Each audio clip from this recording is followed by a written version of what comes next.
آج ہم ایک ایسی کلاسیکی کہانی کا ذکر کریں گے جو وعدوں، رازوں اور ان کی قیمت کے بارے میں ہے۔ یہ کہانی ہے ایک پراسرار لڑکے کی جس کی محبت نے ایک پوری سلطنت کو ہلا کر رکھ دیا، اور ایک ایسے راز کی جس کو فاش کرنے کا انجام بہت بھاری پڑا۔ تو کہانی کی شروعات ہوتی ہے ایک غریب بے اولاد لکڑہارے سے جس کی زندگی ہمیشہ کے لیے بدلنے والی تھی۔ جنگل نے اسے ایک ایسا تحفہ دیا جس کی اصل حقیقت سے کوئی بھی واقف نہیں تھا۔ تو آئیے کہانی کے پہلے حصے میں چلتے ہیں، یعنی ایک غیر متوقع مددگار، جنگل کا وہ پر اسرار تحفہ۔ ایک دن ایسا ہوا کہ لکڑہارا لکڑیوں کا ایک بھاری گٹھا اٹھا نہیں پا رہا تھا کہ اچانک جنگل میں اس کی ملاقات ایک عجیب لڑکے سے ہوئی۔ وہ بہت بڑا تھا، غیر معمولی طاقت کا مالک۔ بس ایک سادہ سے معاہدے پر وہ لکڑہارے کی مدد کرنے کے لیے راضی ہو گیا۔ اور بس اس لڑکے کے آنے سے لکڑہارے کی تو جیسے قسمت ہی پلٹ گئی۔ غربت کی جگہ خوشحالی نے لے لی۔ لیکن یہ لڑکا بہت خاموش اور پراسرار رہتا تھا۔ گاؤں والے اس کی عجیب جسامت کی وجہ سے اسے جنگل کا دیو کہہ کر پکارنے لگے تھے۔ اب کہانی ایک نیا موڑ لیتی ہے۔ بازار میں بس ایک نظر پڑتی ہے اور سب کچھ بدل جاتا ہے۔ ایک دن سلطان کی بیٹیاں بازار آئیں۔ جیسے ہی جنگل کے دیو کی نظر سب سے چھوٹی شہزادی پر پڑی، وہ اس کے حسن میں کھو گیا۔ وہ بے اختیار اس کی طرف لپکا، جس کی وجہ سے بازار میں ہنگامہ برپا ہو گیا۔ اس واقعے کے بعد لڑکے کا دل ٹوٹ گیا۔ وہ شدید غم میں مبتلا ہو گیا، اتنا کہ اس نے 2 دن تک کھانا پینا چھوڑ دیا۔ اس کی یہ حالت دیکھ کر لکڑہارے نے ایک بہت ہی مشکل فیصلہ کیا۔ اس نے سوچا کہ وہ اس لڑکے کی طرف سے سلطان سے بات کرے گا۔ لکڑہارا ہمت کر کے سلطان کے دربار پہنچا اور یہ ناقابل یقین درخواست پیش کر دی۔ یہ سنتے ہی سلطان غصے سے آگ بگولا ہو گیا۔ اسے لگا کہ یہ اس کی توہین کی جا رہی ہے۔ تو یہاں سے شروع ہوتا ہے اصل امتحان، وزیر کی 3 جادوئی شرائط۔ وزیر نے سوچا کہ ایسی ناممکن شرطیں رکھی جائیں جو یہ لڑکا کبھی پوری نہ کر سکے۔ پہلی شرط، انگور کا ایک ایسا گچھا جو کبھی ختم ہی نہ ہو۔ دوسری، ایک اخروٹ جس کے اندر سے اتنا بڑا قالین نکلے جو پورے محل کو ڈھانپ لے۔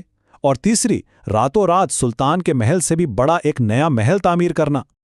لڑکا جنگل گیا اور اگلی صبح انگور کا ایک گچھا لے کر واپس آیا۔ سلطان، وزیر اور پورے دربار نے اس میں سے کھایا، لیکن گچھا وہ ویسا کا ویسا ہی رہا۔ پہلی شرط جادوئی طور پر پوری ہو گئی اور سب حیران رہ گئے۔ اب باری تھی دوسری شرط کی۔ لڑکے نے ایک اخروٹ پیش کیا۔ جیسے ہی اس میں سے ایک دھاگا کھینچا گیا، وہ ایک خوبصورت قالین میں بدلنا شروع ہو گیا۔ وہ پھیلتا گیا، یہاں تک کہ پورے محل کو ڈھانپ لیا۔ دربار ایک بار پھر دنگ رہ گیا۔ لیکن اصل کمال تو ابھی باقی تھا۔ اگلی صبح جب سلطان کی آنکھ کھلی تو اس کے محل کے سامنے سونے اور چاندی کا ایک ایسا عالیشان محل کھڑا تھا کہ سلطان کا اپنا محل اس کے سامنے چھوٹا لگنے لگا۔ اب سلطان کے پاس اپنا وعدہ پورا کرنے کے سوا کوئی چارہ نہیں تھا۔ تو شادی تو ہو گئی، لیکن اس شادی کے ساتھ ایک بہت بڑا اور نازک راز بھی جڑا ہوا تھا۔ شہزادی کی شادی جنگل کے دیو سے کر دی گئی۔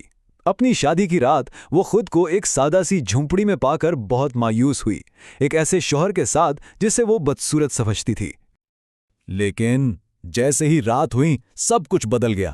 شہزادی کی آنکھ کھلی تو اس نے جنگل کے دیو کی جگہ ایک انتہائی خوبصورت نوجوان شہزادے کو دیکھا، اور یہیں وہ مرکزی راز سامنے آیا۔ وہ لڑکا دراصل ایک جن زادہ شہزادہ تھا جس پر جادو کیا گیا تھا، اور وہ صرف رات کو اپنی اصلی شکل میں واپس آ سکتا تھا۔ اور یہاں شہزادے نے اپنی بیوی کو سختی سے تنبیہ کی۔ اس نے وعدہ لیا کہ وہ یہ راز کسی کو نہیں بتائے گی، ورنہ وہ ہمیشہ کے لیے غائب ہو جائے گا۔ ان کا مستقبل اب اسی ایک وعدے پر منحصر تھا۔ وقت گزرتا گیا اور شہزادی کو اپنے اس پراسرار شوہر سے محبت ہو گئی۔ پھر جب سلطنت پر حملہ ہوا تو اس کا شوہر بھیس بدل کر ایک پراسرار جنگجو کے طور پر میدان میں اترا اور اکیلے ہی اپنی بہادری سے جنگ کا پاسا پلٹ دیا، لیکن اپنی شناخت کسی پر ظاہر نہیں کی۔ لیکن اب وقت آ گیا تھا شہزادی کے وعدے کے امتحان کا۔ جنگ کے بعد سلطان اس پراسرار جنگجو کی بہادری کی تعریفیں کر رہا تھا اور افسوس کر رہا تھا کہ کاش اس کی بیٹی کا شوہر وہ جنگجو ہوتا، نہ کہ جنگل کا دیو۔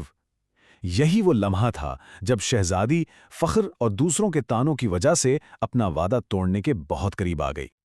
اب شہزادی کے سامنے 2 راستے تھے، ایک طرف شوہر سے کیا گیا وعدہ اور دوسری طرف اپنے والد کے سامنے فخر کا موقع۔ یہ ایک بہت بڑا امتحان تھا. اس نے کیا فیصلہ کیا ہوگا؟ اور فخر جیت گیا. شہزادی نے سب کے سامنے بتا دیا کہ وہ پراسرار جنگجو کوئی اور نہیں بلکہ اس کا شوہر ہے. لیکن جب وہ گھر واپس پہنچی تو کمرہ خالی تھا. وہ غائب ہو چکا تھا، بالکل ویسے ہی جیسے اس نے خبردار کیا تھا. شہزادہ ایک آخری بار ظاہر ہوا، صرف وہ المناک حقیقت بتانے کے لیے کہ اس پر اس کے چچا نے جادو کیا تھا جو اسے مارنے کے لیے ڈھونڈ رہا تھا. یہ راز ہی اس کی واحد حفاظت تھی. شہزادی کے الفاظ نے صرف ایک وعدہ نہیں توڑا تھا بلکہ اپنے شوہر کو ایک مہلک دشمن کے سامنے بے نقاب کر دیا تھا. تو اس کہانی کا سبق بہت گہرا ہے. کبھی کبھی ایک راز کی حفاظت کرنا صرف وعدہ نبھانا نہیں ہوتا بلکہ کسی کی زندگی بچانے کے برابر ہوتا ہے.